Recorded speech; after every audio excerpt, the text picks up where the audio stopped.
Yeah, I will see you Saturday. Yes, I'll be there. Okay, I'll see you then. Bye. All right. I want to turn down my phone. To this. So 1, 2, 3, 4, 5, 6, 7, 8 people, 9 people. That's not a very much turnout. Should we wait a few minutes? Maybe we'll just go and get started because you got a lot to do. So, okay. This is Hi everybody. Hello, hello, hello. Good evening. Am I good? Is this good? Um, so for those of you who don't know me, I'm Brenda. Hi Sheena. I see you. It's really difficult. I say this every month, but you looking up, it's like you can't see because it's blinding. So, well, welcome everyone. We are excited tonight because we have the amazing Nikki Davidson. I don't want to embarrass you, but you are pretty darn amazing. Um, and I kind of want to call her our own Nikki Davidson because we want ownership over her because she's a local and a teacher. And I'm going to ask Nikki to tell us a little bit about her background and whatever else you want to talk about before we get started. To those of you who brought in paintings and submitted paintings, thank you very, very much. This is going to be very enjoyable and very informative. So join me in welcoming Nikki. Thank you. Well, I'm so happy to be here. I will tell you right off the bat that I'm not tech savvy. I'm barely above email. So if these things aren't working, not my job. Okay, their job. But at any rate, I'm from originally Southern California, was born there, went to school there, married there, raised my kids there, and then we moved to Georgia. And I can't tell you how pleased I am with the people that are here in Georgia and how open and friendly and artistic and just lovely, lovely people. So I'm so pleased to be here. I've been with the booth for 18 years. And I was originally worked with Marcia Dillard when she started the Booth Artists Guild. And we had our first show here, Booth Artists Guild show, at the Booth Art Academy. And it was wild and crazy and fun, and we just loved it. And now you can see how much it has developed since Marcia and Kent and everyone who works with it has made it a wonderful association to belong to. So as far as my art background goes, I'm self-taught. I've been painting and teaching for 55 years. I do have teaching certificates in fine art from the Orange County community schools, community colleges, and that was in 1978 I got that. So it was off to the races as far as I was concerned after that point. I wanted to teach, I wanted to paint, I wanted to draw, I wanted to do all that. But then life comes in and says, you got to make money. So not only did I teach and paint, but I also worked a corporate job. And I did that for, 45 years. Yeah. So 2 jobs. And then I retired, and now I'm busier than I was before I retired. Because the art scene is just so terrific, and I just see so many wonderful opportunities for us as artists here. Technologies are incredible. People willing to share information. The ability to share information online is just amazing, isn't it? Yeah, and in a short period of time, we've really gone from hardly knowing our neighbor to knowing people across the world artistically. So, at any rate, what I would like to do, I do teach still. I teach 3 days a week, and one of the things that I do most in class is critique. And I've also done, I've juried a number of shows, actually about 15. show since coming to Georgia, and it's always fun. And I like to point out the best, and then areas where you can improve. If you disagree with me, I always say this up front. Just say so, you know. But you don't have to tell me, well, I had it that way originally, and then I changed my mind. Because we're looking at the now. You know, what can you do now if you need to change it at all? There's some beautiful work up here, really impressed. So I think maybe without further ado, I'll try this little clicker guy. And what I'm going to do is the first image will come up on the screen here, and then I'm going to find its original partner, if I have one. I don't think I have one for this. Is this artist here? No. Okay. So this is very interesting, and I'm sorry this artist isn't here because I'd like to ask about the story of this composition here. There's two things that strike me right away, and that is the symmetry of it. So you've got that walkway that goes straight out and then equal distance on both sides of it. One boat on this side, one boat on that side. And then the horizontal lines, you can see there are many horizontal lines, including the land mass in the back is another horizontal line. So my question, questioning myself, what's working in that and what isn't working? I do like the symmetry of it. It is a sunset. The sun is behind the objects. So there's going to be cast shadows in places you wouldn't have them if the sun was on this side of the dock.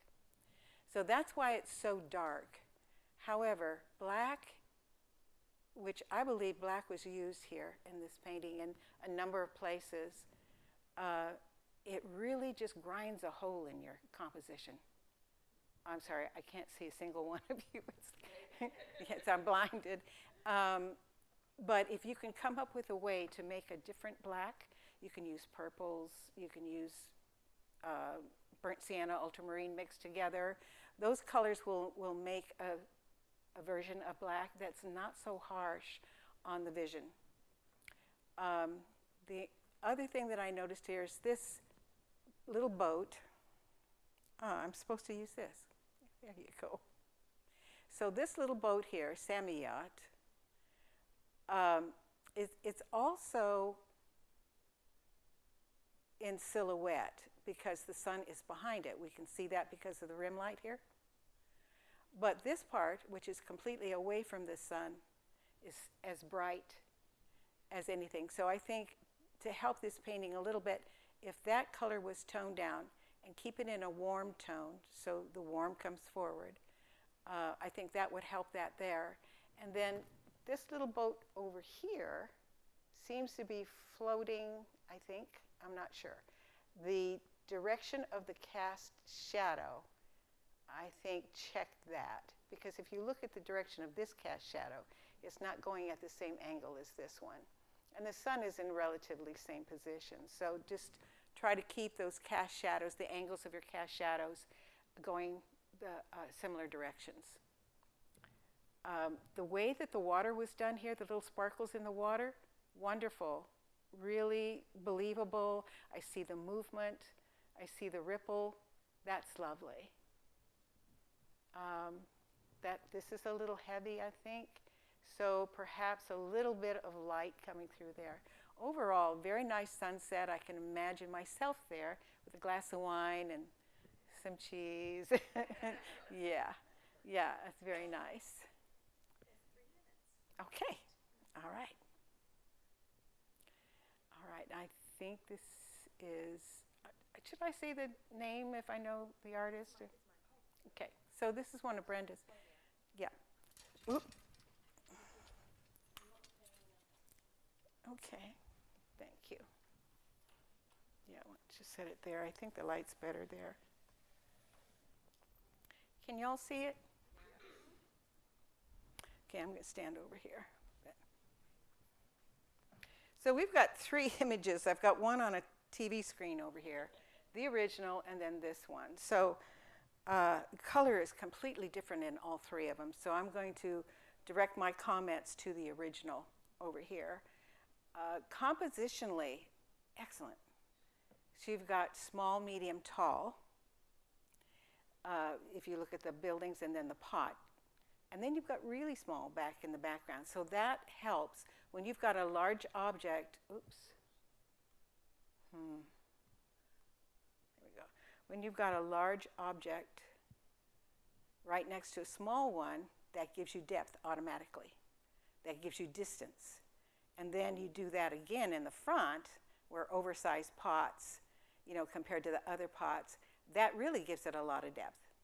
So that's very well done. Nikki, I'm going to change it so you have both views on the screen.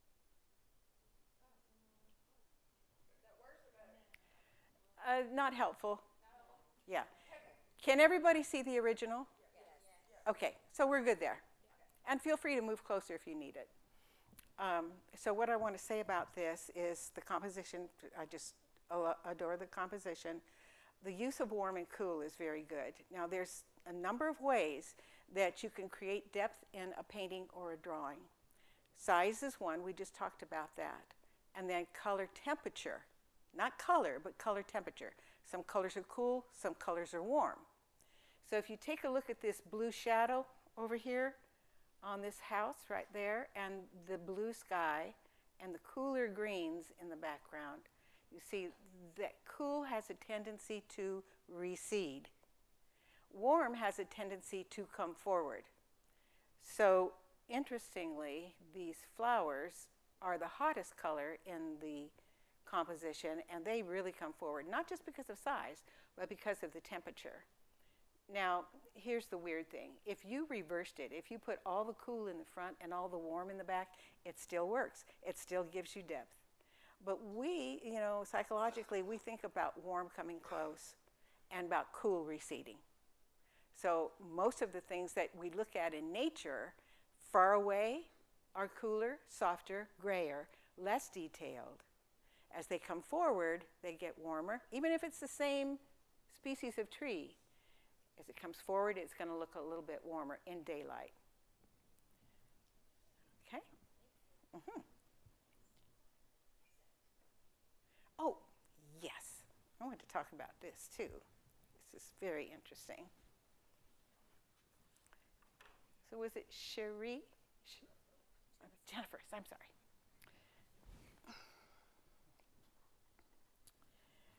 So this piece, I thought when I first saw it that it was done on plein air because of the style and the looseness, and the quality of the light is very good. So we're going to go over here. Well, maybe up here. This area in here is just so well done. It's loose like plein air, but it could be studio. I make my studio stuff look plein air too. But the light in it is just very captivating. The story is this family and the joy that they're sharing together, and you have a very joyful setting here. So well done, you. Now I want to talk about this figure here. Easier to see the leg on here rather than the new one. This leg anatomically needs to change a little bit. If that leg goes forward, that means that knee is up and the heel is up, and it's going to be shorter here than it is here because that leg is back. So what you do, just Google man walking away, and you'll see how that leg should look and how that shoe should look. Other than that, I think he's great. And the only other thing I think that could be improved is you want to watch out for blacks and gray. They're a downer. They're Debbie Downers. So this is a happy scene. Try to come up with a color up here that could be cool, like purples or blues, something that would still give you the depth that you're looking for, because those umbrellas do create depth. Even the gray one's nice because it kind of leads there. But that one needs to change, and you don't want it to be the focal point So watch the intensity of the color that you use. How do you tone down the intensity of a color? Compliment, thank you. You can use gray to calm it down too, but that's, and beautifully painted, very happy. The light on the table on the original, just, in that area, I think that's just excellent. Excellent job. And your perspective is good. Yeah, lovely. Okay. All right, let's move on. Now, this is also interesting, and I've got a couple of notes on this. My note was that this painting was inspired by Matisse.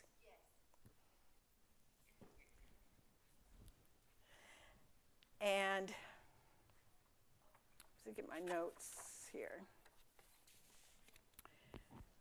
So during this period, when Matisse was painting this style, it was early in the 20th century, 1886, somewhere around there.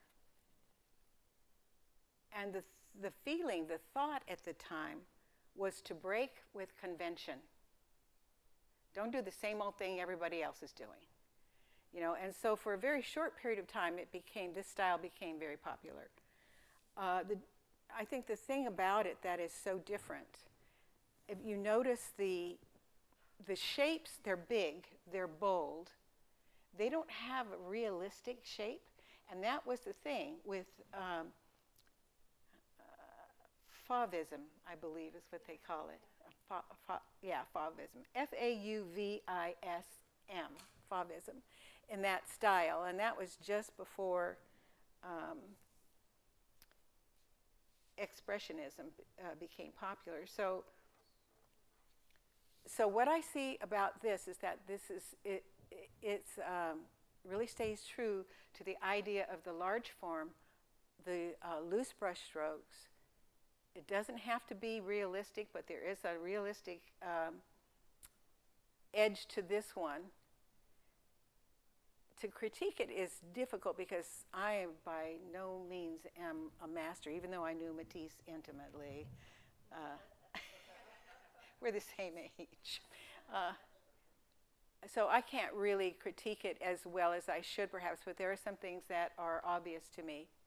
Even though this style is out there, it's different, there's still some conventions that you need to stick to. So for instance, let's take a look at this wine glass. The top of the wine glass and the bottom of this painting here, this piece of art, touch. And in art, we call that kissing edges. And then it happens again here with this leaf touching the edge of the white. And there was one more spot. I'll come back to it. So what do you do in a case like that? You're going to have to overlap edges. So for instance, this wine glass, if you put a highlight or something on the back of that wine glass, you can see that it just barely overlaps this straight line here. And then, where was the other one?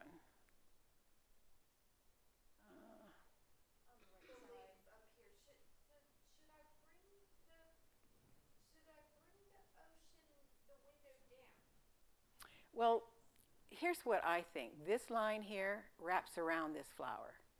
So it almost takes away from the fact that it's either ocean or landscape. It could be either. So this line, I think, could change. All right? Here was the other leaf over here on the left-hand side. So the edge of that leaf is touching the exact same shape as that background. So just overlap the leaf a little bit.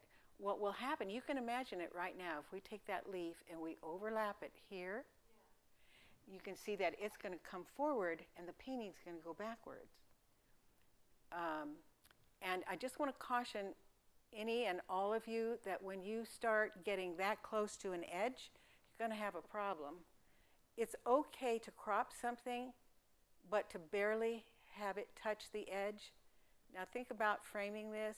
You're going to have 1/4 of an inch of that frame's going to run over every one of these pieces. So try to scooch that composition over just enough so that either it's truly cropped or you have space between. Okay? All right. Nice painting. Okay, now this one definitely I'm going to need, I can't lift this one, I don't think. Oh, that's a good idea. Yeah. Yeah. It's not nowhere near as bad as you break your own. Right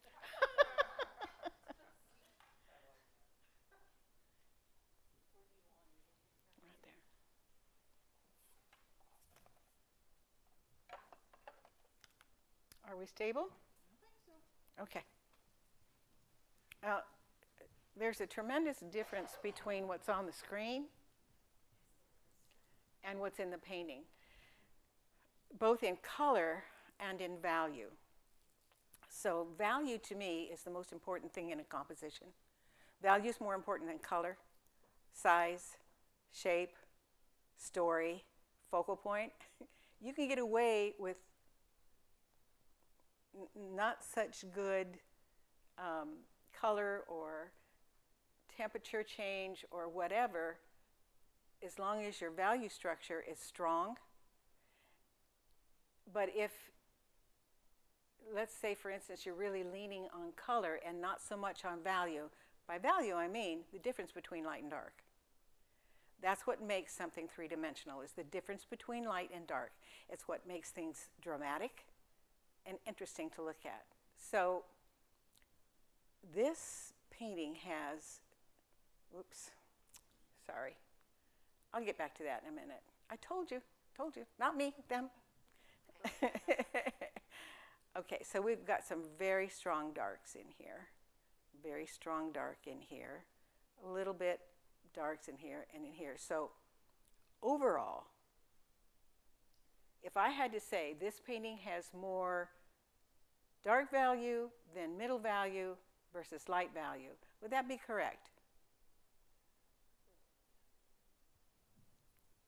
Okay. All right.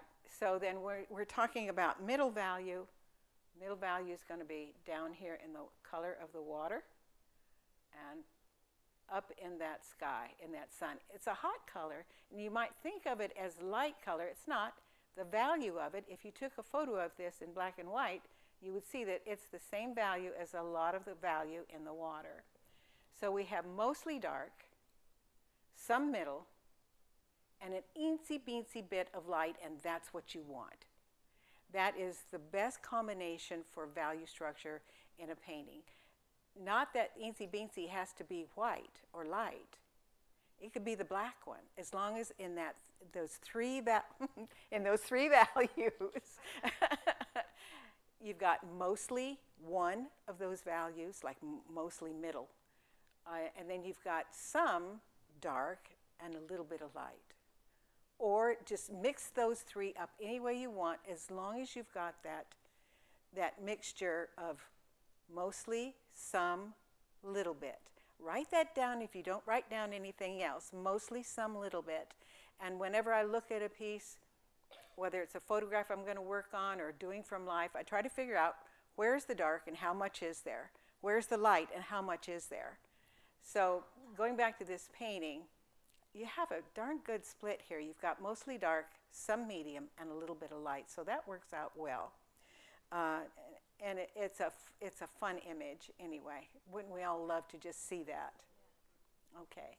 So very well done on the fog, but I would say that maybe if either it dissipated a little bit more or you bring it over a little bit more, because it sort of cuts off too abruptly, I think. Although I've seen fog does that on our property. But the problem with it is that it's obscuring Baby Bear. And everything here is very strong, including this thruster here and this V shape here. Everything's over here. The heavyweights are all over here. So a little bit in weight is a little bit unbalanced, but beautifully painted, very nice watercolor. That salmon, the sun is behind him, behind the bear. Would that salmon be this bright on the dark side of his head? And it's watercolor, so you can Yeah, you can fix that. Yeah, so I tone it down a little bit. She is already the focal point. You've got a tree behind her, you've got a big log behind her, and everything else is behind her, so she's automatically a focal point. But I think that's my big critique on that. I really appreciate you bringing that in. It's a lovely job. Thank you. All right, let's see if I can get past the bear. All right. So this painting is by Mike Strickland. Donna's going to put, oh, thank you. Thank you, Sweeney. Going to put the original up there. It's in oil.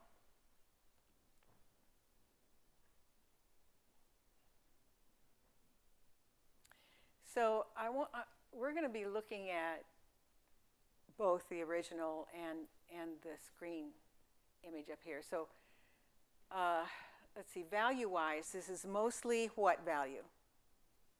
Dark, medium, or light? Medium. And it has some dark, and it has a little bit of light. Okay, so value-wise, really good split in this. And then I want you to look at how the edges were done. So this is something we harp on in class. I have some students in here, so I expect to have fruit thrown at me or something. But at any rate, just wait.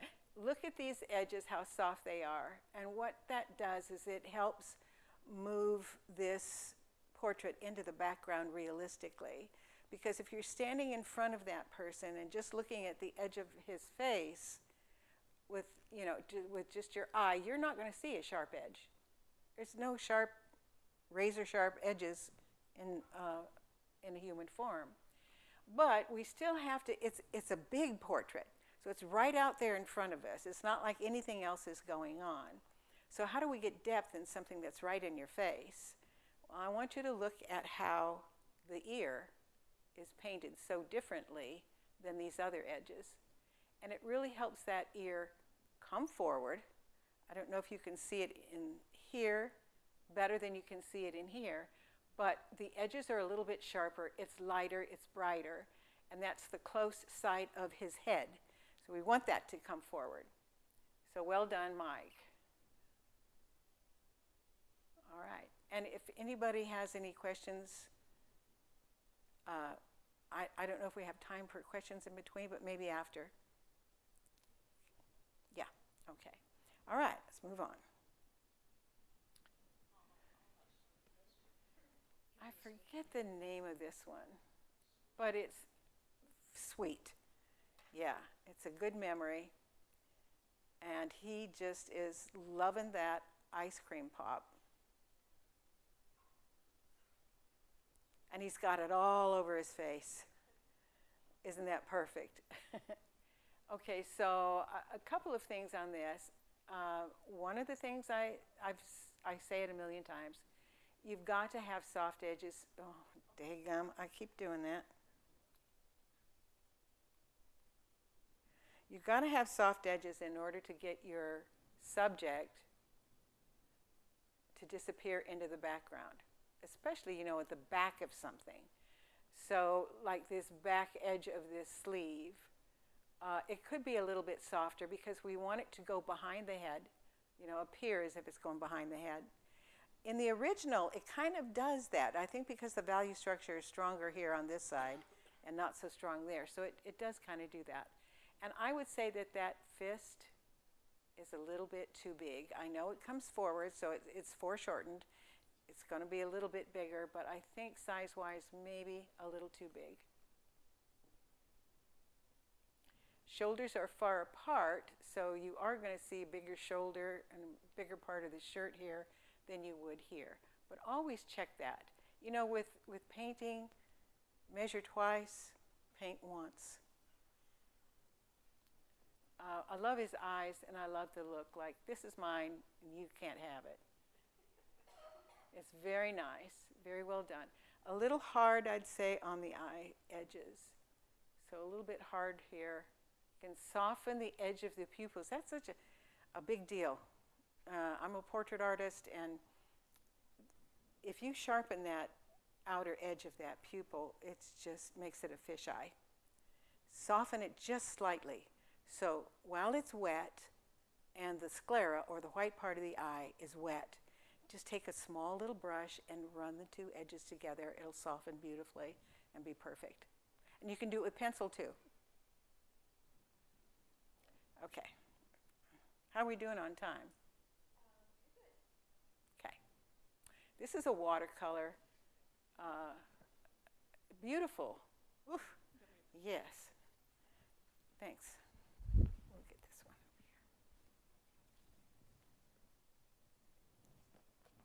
here.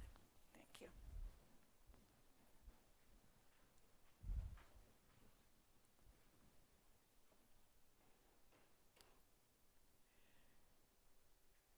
So, I want to talk about white.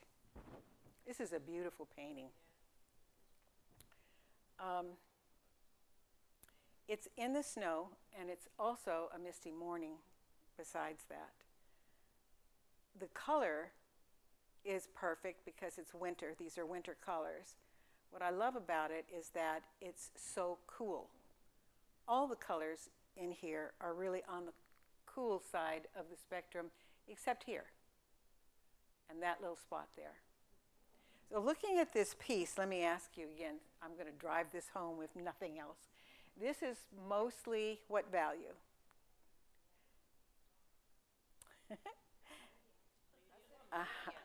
Okay, so that is, it's so good that you're having this question, because it means that it's not balanced mostly, some, little bit.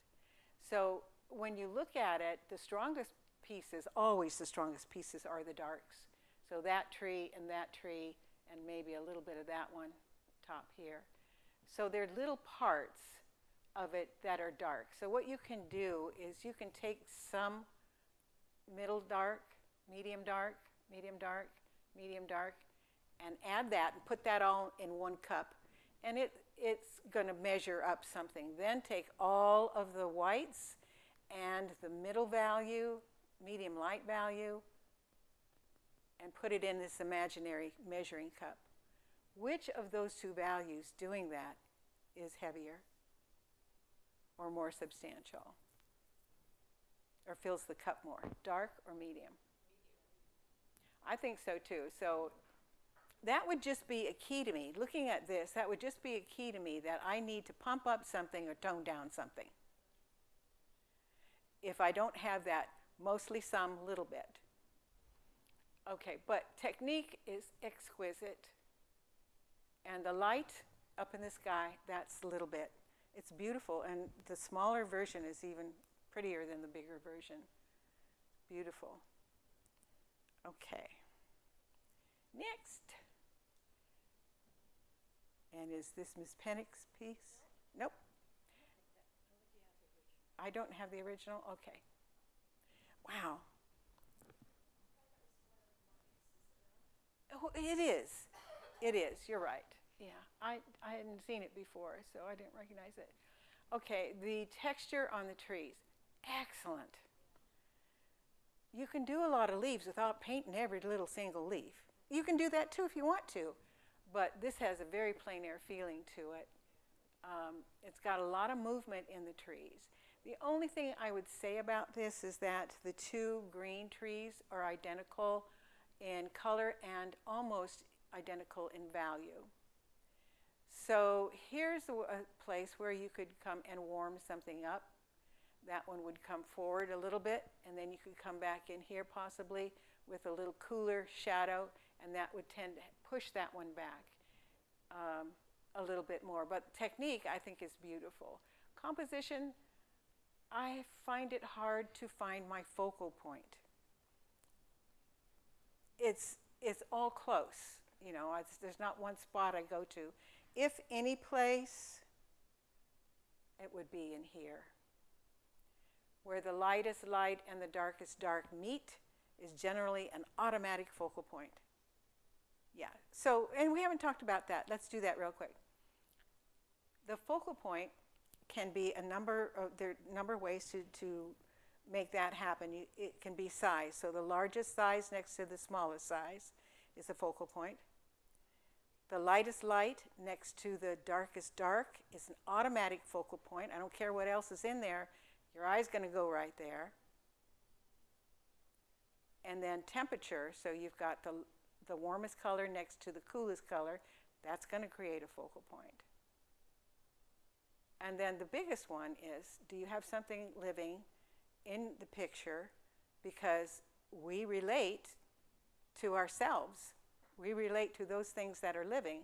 Not only a composition with people in it, but let's say it's a composition with no people in it, but it's got a cat or a dog or a horse's saddle or something that you can relate to a human. That's going to be a focal point. Okay, so in this case, I don't see anything that, really stands out as a focal point. So I think in making the warms happen here, so it'll be the warmest warm next to the coolest cool. Oh, warm. Everybody says, oh, it's yellow. There's yellow in it. That's sun. That's hot. It's what it's next to. Because you can have lemon yellow sitting right next to cad yellow, and cad yellow is going to be warmer and sunnier than lemon yellow because lemon yellow has green in it. So it's not just because it's yellow, it's what shade of yellow is it. And it's true with red. Lizard and crimson is red, but it's got blue in it, so it's cooler than cad red. The same with all the blues and all the greens. Okay.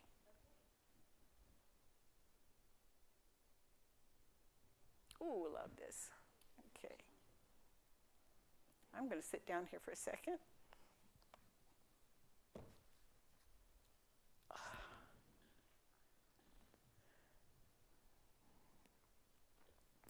Okay, this is really nicely done. When I look at the painting,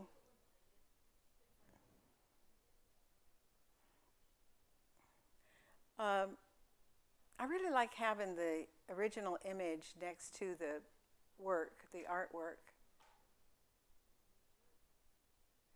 So, we all interpret things differently.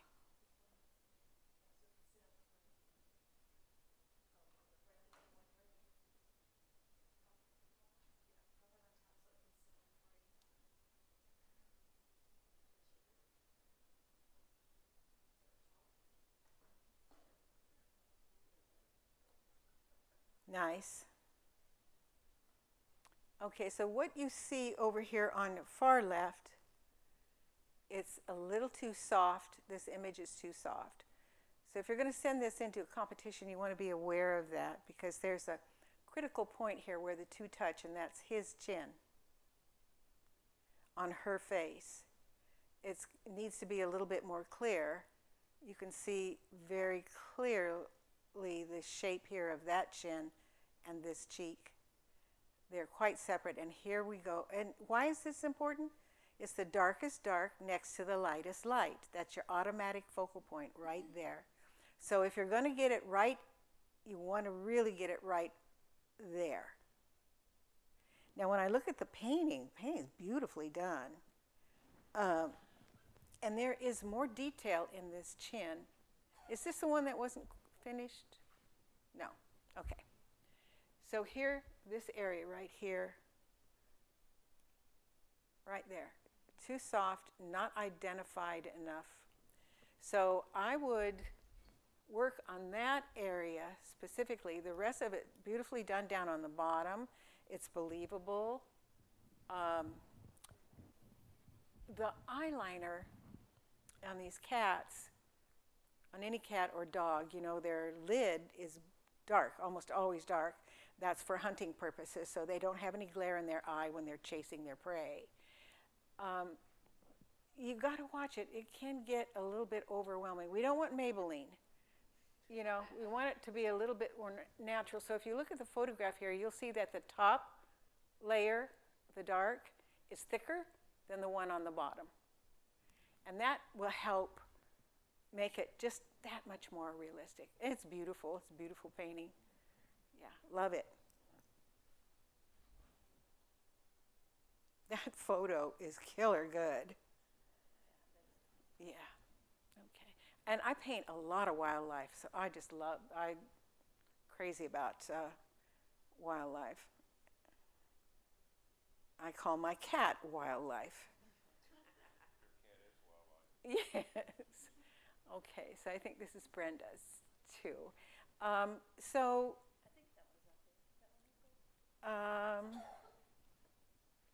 yes. Put that one up there.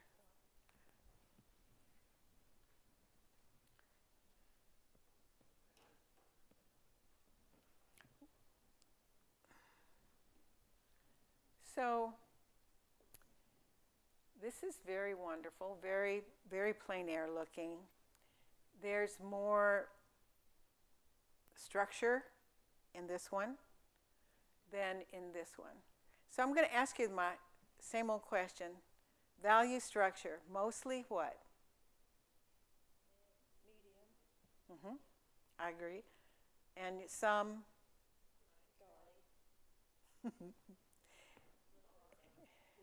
So you have little bits of dark, but you've got some medium dark down there that you could throw into the dark pile. And so I'd say maybe some dark, and then the little bits of light are up in the sky, those two little pieces. What we don't see a lot of, hard to see with, let's see, move this over. What I want you to look at is the dappled light here. And you can see it here. And that dappled light, if it would come forward, be just a little bit brighter, it would give you more depth because that's going to put more in the foreground. Yeah? The technique on the flowers and the trees is just beautiful. The color is nice. Now here's a great contrast. It's the coolest cool next to the warmest warm. That's why you have this huge separation. So where's the focal point? Flowers. The pink flower and that green tree. That's where they meet. Right there. Yeah. Yeah. That would be a focal point. You could even pop that a little bit more. Light, either light that flower a little bit more. Yeah, I'd say light that flower a little bit, possibly. You really don't have to do anything to it. It's beautiful. Really, very nice. Okay. All right, so I don't know. Oh, yeah, we have it. It was over there too. It won't fit on that tray.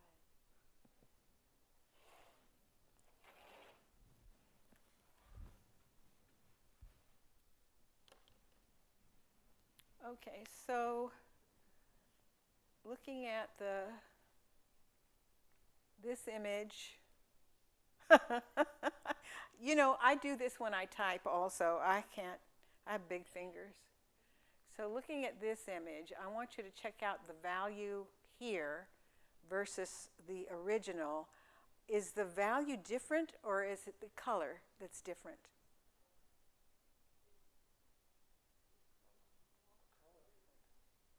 It's color because the value is the same darkness. Okay, so we have mostly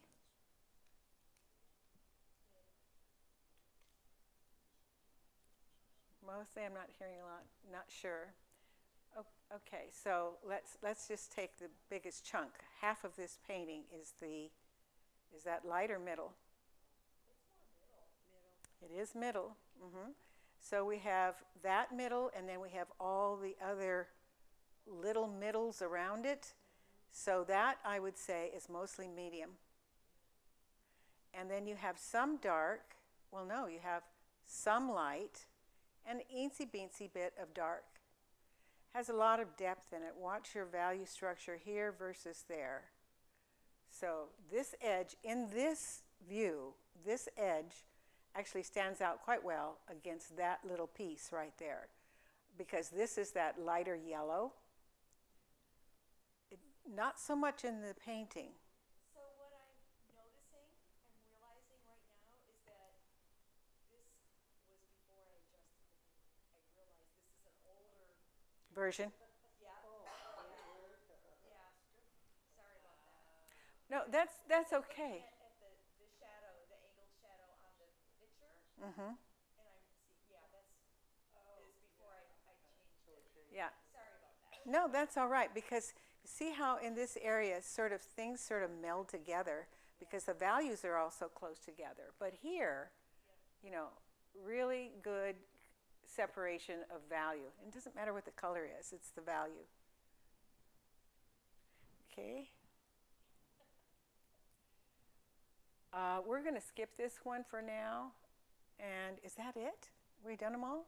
No, we still have Donna's. Where is Donna's? There it is. I'll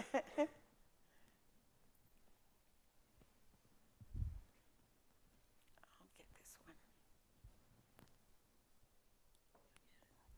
Don't put your thumb on the front, though. Okay.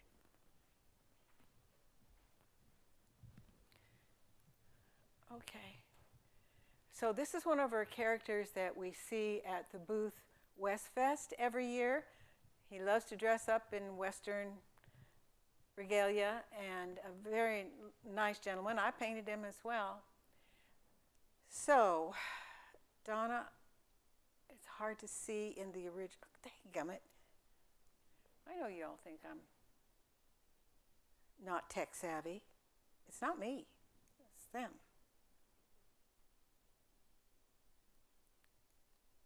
They may have to come and fix this. Thank you. So let me just continue talking. In the original, I hope you get a chance to come and look. Donna does eyes so well, and the skin is very soft. That's her style. And so it is well done, but a couple of things I want to mention. This is an old guy. I mean, that's his character. I don't know how old he is, but that's his character. He's an old guy. He's a rough and tumble kind of guy. He's been out there in the weather. So you might want to consider, do we want to be, I'm sorry? More wrinkles. Wrinkles, or, he might not have wrinkles, but maybe a little leathery looking on his skin possibly. The other thing I want to talk about, I love the red, white, and blue coloring in here. It's very nice. It works very well. The problem with this is, how do we end that scarf and sleeves? So my biggest nemesis is always the bottom of the canvas. What am I going to do with the bottom of the canvas? Here's the problem. That scarf is red, so it's the hottest color next to the coolest color.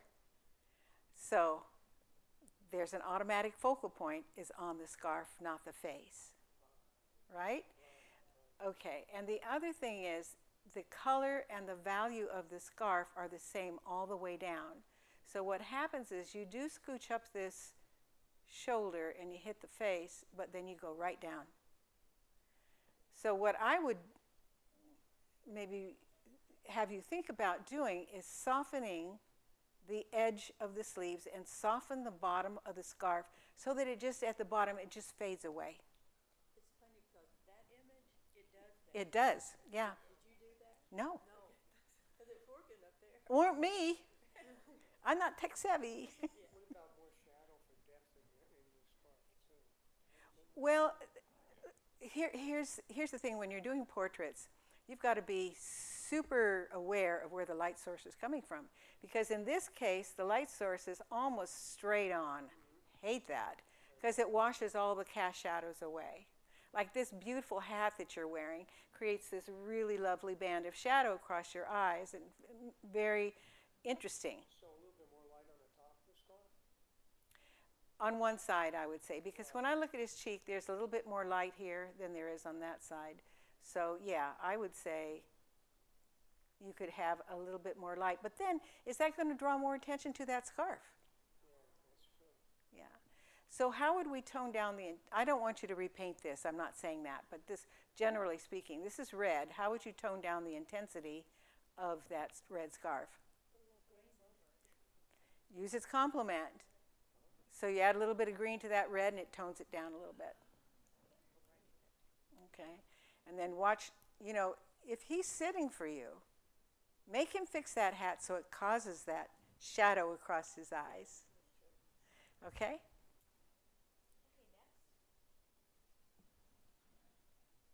I love this piece.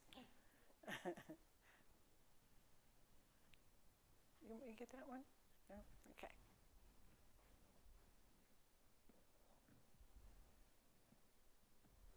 It's a stunner.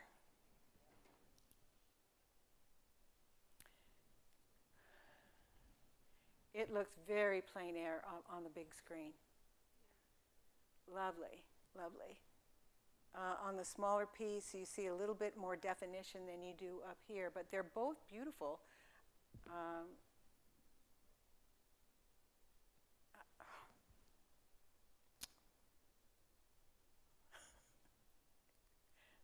Lindsay's going to say, who hired her? She needs to come with her own tech group. Okay, so this is the focal point, and can somebody tell me why? Lightest light next to the darkest dark. Okay, so you automatically you're going to go there. Plus, it's the only pink one and a bunch of red ones. Beautiful balance on the vase versus the amount of flowers. It works really well. Technique is very, very well done. I can't find anything wrong except that it belongs to you and not me. I really love it. Yeah, gorgeous. Yeah. Okay, let's go to, I think, the last one. Oh, this is nice. Yes, please. Okay. Now, this is interesting because when you blow it up, it looks as if she is about to sneeze. Okay, it's a, the shape of the mouth is a, so one thing I would change here is the angle of the upper lip. She is speaking in the original, she's speaking, but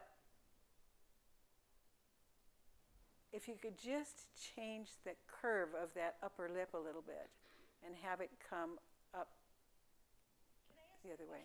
Yeah. I was copying somebody. I was just trying to play with the colors in the background into the dress because I was using it for another painting. And I don't know, I couldn't tell you who I was copying, but that's what it was. I gave you the printout of it You did, and I probably have it somewhere.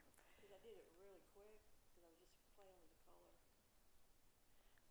Okay, so the other thing then you would want to pay attention to is this hand. Now, in the larger version, it kind of floats away, okay, but in the smaller version, it floats away a bit too much. I like your edges, they're good, but again, that mouth, you know, look at your original and see what direction that upper lip is pointing to. How are we doing on time? We're good. We have another minute and a half on this one. Okay, okay, and I'm not sure, are those angel wings back there? Oh, gosh. Sounds like. Ah! Are those angel wings right there?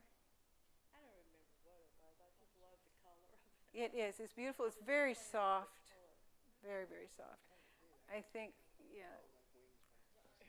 Learning how to paint from a master is one of the best ways to learn, I think. And that's why art schools send students to museums to copy paintings to learn from.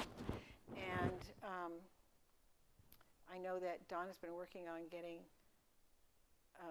more realism into fabric. And so I think that's what the reason you did this one. Mm-hmm. Yeah, well, it's beautiful. Okay, we'll do that next.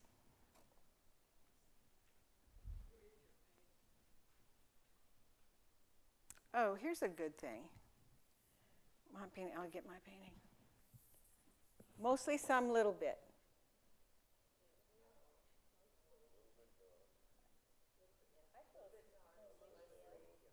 It's mostly medium and dark. There's very little light on there. Maybe the collar, So maybe the collar could get punched up a little bit. Yeah. Yeah. Okay, so this is mine. And the reason, thank you. The reason I brought it is for focal point purposes. So it's mostly what value? You got some darks here, but I think you got a lot of medium. So, A lot of medium. all right, let's say it's mostly medium. Mostly medium. Some dark Yeah, a little in the right place. and a little bit of light. Here's a problem. That light and that dark being next to each other automatically make this a focal point. That bird, which is a living thing, automatically makes it a focal point. The blue, cool blue against warm, automatically a focal point. How do I get there? When I look at it from across the room, shoom, I go right there. I pass up all of these painstakingly painted little bubbles and rocks, and I don't see any of it. But don't you want the bird to be the focal point? Yes, you want it to, but to lead you. So I think that Oh, okay. in I think that's one of my It's problems. pushing me, your directional Yeah. application there is pushing me off the edge of the canvas. yes, and that's a good point too, because you see the light right here. Sometimes we need something there to stop that action. In a landscape, you could put a tree there, you know, but here, in this case, you could go darker there. You know, I could shadow it. But in North America, what I wanted to say is that when we look at a painting, we generally start at the lower left-hand corner because that's how we read a book, you know. So that's sort of a natural thing. That's a comfortable thing to start here and then meander. Then your eyes meander through the canvas. And that's what I wanted to happen here. But it didn't happen because I have too much middle value. Okay, I've got middle in the back and middle in the front and middle at the bottom. And I'm just living in Middleville on this one. So if I took some foam, maybe a little bit of that. There's some bubbles here with highlights on them. And I started down here and I added a little, and then maybe added a little bit more in here. And up here, it's going to lead me on a different path. And then maybe a little something over here to pull me back over. I need to get pulled back over here. Actually, Brent, that's a good suggestion, you know, changing that a little bit, maybe even dark to bring the eye back down to that corner. It's a shame because it's beautifully painted. Well, it's not done. Yeah. You have a little area and you're so excited about it. Yes. You think, yay me, but it's wrong. Yeah. Oh. It was well done. I have a lot of those yay me. Ugh. So I think what I'm going to do is I'm going to finish this, and then I'm going to post both versions onto the booth website or the Facebook page. Yeah, and then you can take a look at it and see if I'm sorry. Before and after. That's right. Yeah. Okay. How are we doing on time? Well, it's just 7 o'clock. I mean, we're in excellent shape. So do you want to talk about any other things or go back to anything? Or I'd like to ask if there's questions. Yeah. Anybody? Somebody, please. Okay. Yes. I got a question. Thank you. On Mike's trees, Yes. there was red around the side and the bottom. Do you call that medium or dark? Ooh. I'm going to give you the lawyer's answer. Okay. The lawyer's answer is it depends. Are you talking about this one? Yep. Okay. So it depends on what it's next to, because yes, that red is a warm. Yeah. But if you put that red next to a bright yellow, yellow's warmer. So be conscious of what you're putting your warms and your cools next to. So just looking at the color wheel, you've got 3 purples. You've got violet, which is right in the middle, neither cold nor warm. Then you've got red violet on one side and blue violet on the other side. All right, so there's 3 color temperature changes right there. And the same with every color on the color wheel. You've got a warm and a cool of each one. Most people think of the color wheel as this half is cool, this half is warm. It isn't. It isn't. It depends. Take the lawyer's way out and say it depends on what it's next to. Yeah. Will you talk about the sky holes? Yes, would be happy to. So when you do sky holes, well, there's so many things you don't want to do. You don't want to do the same shape. Do you know what I mean by sky holes? Everybody here? I'll just point to them. Okay, these are sky holes. Right there. All right, so same shape. And the value, okay, so let me explain it this way. When you look at a tree with lots of leaves and lots of little limbs and stems, you're looking at the tree like this. Everything crosses, leaves cross over and close up, and stems cross over and close up. When you have space in there and you open it up like this, you're going to have areas where you see the sky behind in these holes in here. That's what sky holes are. But even so, in most cases, the color of the sky hole is going to be just darker than the sky. If it's a mountain that you're seeing behind it, it's going to be a little bit darker purple or whatever color the mountain is than the mountain that you see behind the tree, clearly behind the tree. So I know that's probably confusing, isn't it? I'm so much better with a brush in my hand. So up here, here's a mountain. So that's clearly on the outside of the tree. So that's going to be whatever color the sun says it is.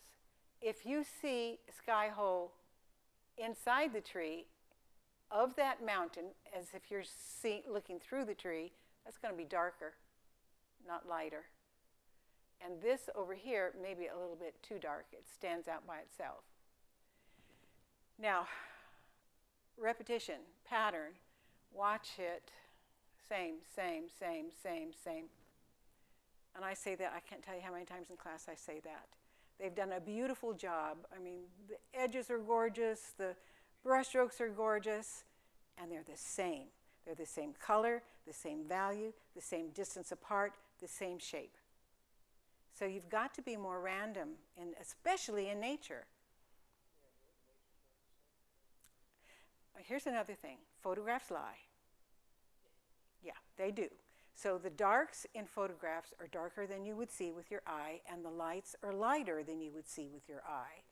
So you have to change that, because if you follow your photograph exactly, then you're going to have to stand next to your painting at an art gallery and hold up the photograph and say, see, the photo was just like that. Okay, so you don't want to be caught doing that. Okay, yes. Anything else? Off the hook. Thank you so much. I enjoyed it. Thank you. Thank you, Nikki. That was wonderful, and we appreciate it. And I'm sure we all learned more than a few things. Mostly some little bit. Mostly some little bit. Just a reminder, a couple reminders. This week, Saturday night, is the opening of the Booth Artists Guild show that is at the Downtown Gallery, and it is from 3:30 to 5:30. And I say that What? because Oh, Downtown Gallery. yeah, Downtown Gallery. I know. See, it's confusing. Yeah, it We have a lot going on.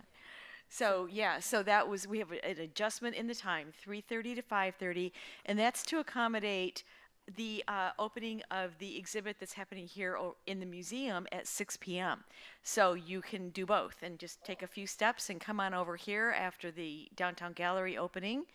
And Monday morning, bright and early at 8 o'clock, we could still use some help. For anyone, it's on us to hang the exhibit that will hang in the Borderlands Gallery, the Booth Artists Guild exhibit. And we have a few hands, but we could sure use a couple more hands. The training begins right at 8 o'clock. They give us about a 15-minute, way that you have to do things, and it's real important to know it and do it correctly. So we would love it if you would join us, and if you could just see me afterwards if you want more information. But we'll be coming in through the back door of the museum, so park on the back side and come to the dock door. Just come up the ramp, and we would love it if you could help us. And then next Thursday night is the opening of that show here in the museum, the Booth Artists Guild, and it's sure to be a wonderful show. So if you got in it, congratulations. If you didn't this time, you will next time or the following time. Keep trying, and please come and support your fellow bag members and see the beautiful work that's being created by our friends. And I had one more thing. I'm sorry. yes, no, please. 1.5. I just wanted to let you know, if you hadn't already seen the advertisement for it, I'm teaching a 6-week drawing class at the Booth Art Academy, and it's the middle of July through the middle of August. It's for beginners through advanced. The class is split half and half. You can take graphite, charcoal, colored pencil, pastel, whatever drawing implement you like.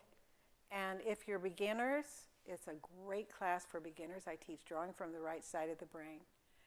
And then we advance in 6 weeks. You go from drawing to shading and to composition.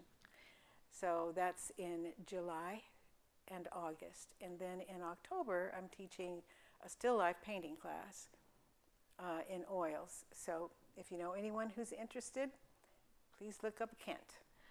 Will the drawing class, will you be working from direct observation? Absolutely. Okay. Well, now, the advanced students often bring their own reference.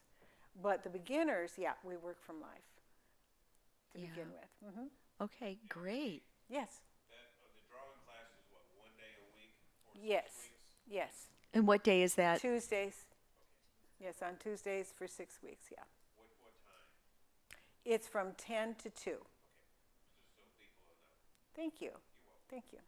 Yeah, spread the word. That sounds like a great opportunity. I've taught that class 6 times here, and then I needed a break, so I went to teaching oils here, and so now I'm back. She's back. Wonderful. Wonderful. Thank you for sharing that. Thank you. And you have how many pieces in the upcoming exhibit? I have 2. Uh-huh. Yeah. Well, I've got one at the member show, and then I've got one at the downtown gallery. Okay, great. Yeah, great. Well, we look forward to seeing those. Thank you. Thank you so much, and thank you guys for coming out tonight. Yeah, thank you. Appreciate it. Thank Safe you, travels you. home. See you next time, or see you this weekend and Monday morning. Thanks for hauling your artwork. I know that can be a pain, but especially some. Yeah, especially